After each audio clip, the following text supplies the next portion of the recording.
మనం అనుకుంటే అక్కడికి వెళ్ళలేం. ఆయన అనుకుంటేనే మనం అక్కడికి వెళ్ళగలం. ఆ క్షేత్రం మీ అందరికీ కూడా ఇప్పటికే అర్థమైపోయి ఉంటుంది. అదేనండి మన కలియుగ వైకుంఠం తిరుమల క్షేత్రం.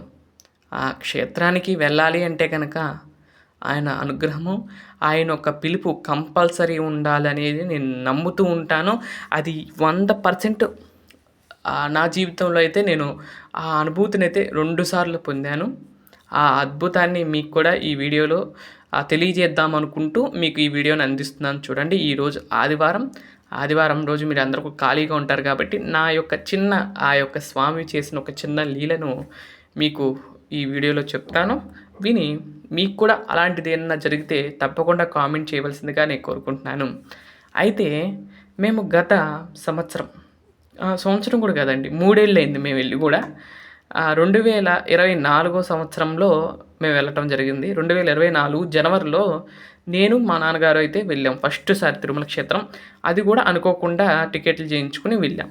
ఆ తర్వాత వచ్చిన తర్వాత మేము అనుకోకుండా మళ్ళీ తిరుమల క్షేత్రానికి వెళ్ళాల్సొచ్చింది. అంటే రెండోసారి. అది నేను అసలు ముందుది వెళ్ళింది మాత్రం ప్లాన్‌తో వెళ్ళామండి. రెండోసారి వెళ్ళినప్పుడు ప్లాన్ లేదు, ఏం లేదు. ఏదో టికెట్లు అన్నారు. వదులుతున్నారనంగానే వెళ్దామా అనుకున్నట్లుగా అనుకుని వెళ్ళి టికెట్లయితే చేయించుకున్నాము. అప్పుడు శ్రీవారి యొక్క సేవల్లో ముఖ్యమైన సేవ ఆర్జిత బ్రహ్మోత్సవ సేవ ఉంటుంది కదా! ఆ సేవా కార్యక్రమానికి నేనైతే బుక్ చేసుకున్నాము. అయితే అవి కన్ఫర్మ్ అయినాయి. ఆల్రెడీ వచ్చేసినాయి. అయితే ఈలోపు మేము వెళ్ళే సమయానికి అంటే మేము వెళ్ళేటప్పుడు ఏమైందంటే గనక మా నాయనమ్మ గారికి సీరియస్‌గా ఉంది. ఇక్కడ బాగా సీరియస్‌గా ఉన్నారు. అయితే ఎలా వెళ్ళాలి అనుకుంటే అసలు చాలా ఇప్పుడు మనిషి ఇక్కడ బాగోలేదు. కానీ తిరుమల క్షేత్రం వెళ్తే ఎలా ఉంటుందో, ఇక్కడ వదిలేసి వెళ్ళారేమో అనుకుంటారేమో అన్నట్లుగా ఏదైతే అది అయిందని చెప్పి మేము ముగ్గురం అయితే బయలుదేరాం తిరుమల క్షేత్రానికి. మా నాన్నగారు ఇక్కడే ఉన్నారు. మేము వెళ్ళాము. దర్శనం చేసుకున్నాము. చక్కగా అమ్మవారి దగ్గర, స్వామివారి దగ్గర అందరూ దర్శనాలన్నీ అయిపోయినాయి. వచ్చిన తర్వాత 15 రోజుల తర్వాతే వారు కాలం చేశారు. అదొక అద్భుతమనే చెప్పుకోవచ్చు. అయితే అప్పుడు అలా జరిగింది. అంటే ఒకేసారి 2 సార్లు ఏమిటంటే తిరుమల క్షేత్రానికి వెళ్ళవలసిన అవసరం వచ్చింది. అది కూడా ఆయన రప్పించుకున్నాడు 2 సార్లు కూడా. అలానే వెళ్ళాం. అలాగే ఫస్ట్ సారి వెళ్ళేటప్పుడు కానీ, రెండోసారి వెళ్ళేటప్పుడు కానీ మాకు వెళ్ళటానికి అప్పుడు డబ్బులు లేవు. డబ్బులు లేకపోతే ఎలా అనుకునేసరికి ఫస్ట్ సారి వెళ్ళేటప్పుడు కూడా అంటే ఉన్నాయిలే కానీ అంటే కొంచెం ఎక్కువ ఉంటే ఏమన్నా కొనుక్కోవడానికి కూడా బాగుంటుందిగా అన్నట్లుగా అనుకున్నాం. తర్వాత ఎవరు ఇవ్వాల్సి వచ్చి ముందు ఫస్ట్ సారి వెళ్ళినప్పుడు అలానే ఇచ్చేశారు. వాళ్ళు అసలు ఇవ్వరు, అలాంటి వాళ్ళు ఇచ్చారు. రెండోసారి కూడా అలానే, రెండోసారి మేము వెళ్ళినప్పుడు కూడా అలానే డబ్బులు వచ్చాయి. అదేనండి ఆయన అనుకుంటే అన్నీ తెప్పించి పంపిస్తాడు, మనల్ని తీసుకొచ్చుకుంటాడు ఆయన దగ్గరికి. ఆ తర్వాత నుండి ఎన్నేళ్ళు ట్రై చేసినా కానివ్వండి, 3 ఏళ్ళు దాటేసిపోయింది. ఇప్పుడు వరకు వెళ్ళాలి అనుకుంటే కూడా వెళ్ళలేకపోతున్నాం. అది స్వామి ఏంటి అంటే కనుక ఆ యొక్క సంకల్పం ఆ రోజు చేయిస్తాడు.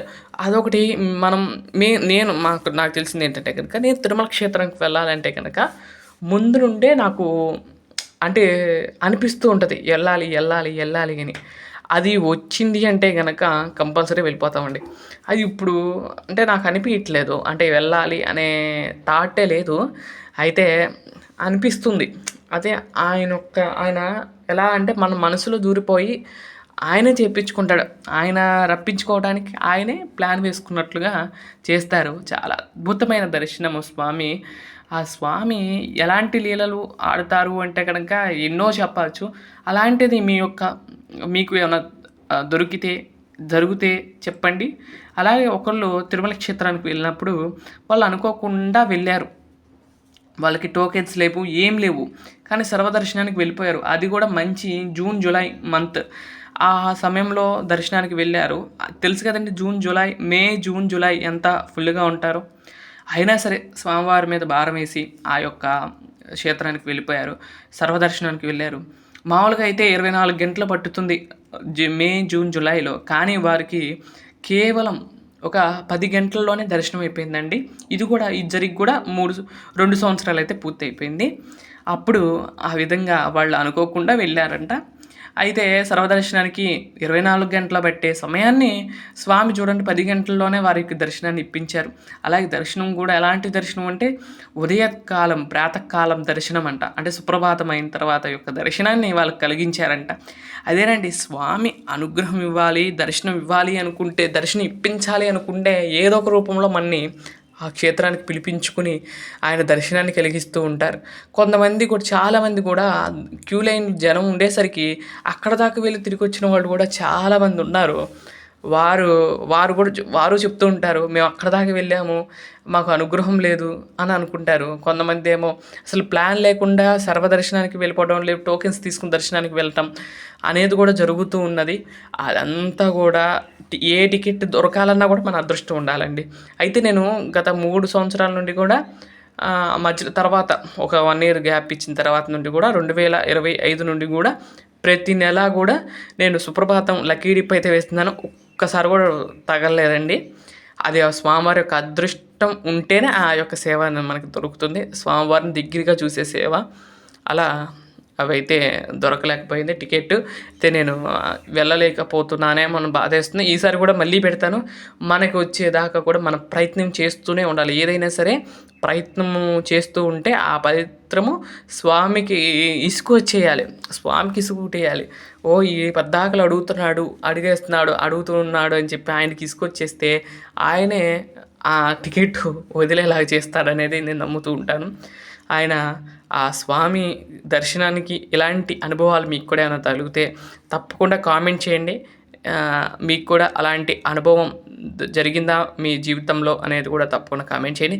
ప్రతి ఒక్కరికి కూడా ప్రతి స్వామివారు చూపించే లీలలో అందరికీ కూడా గుర్తే, అందరికీ చూపిస్తారు సమానంగా. అలాంటి మీకు జరిగిన చిన్న సంఘటనలని ఈ వీడియో ద్వారాగా నేను పంచుకున్నాను. నాకు 2 ఇన్సిడెంట్స్ జరిగినాయి.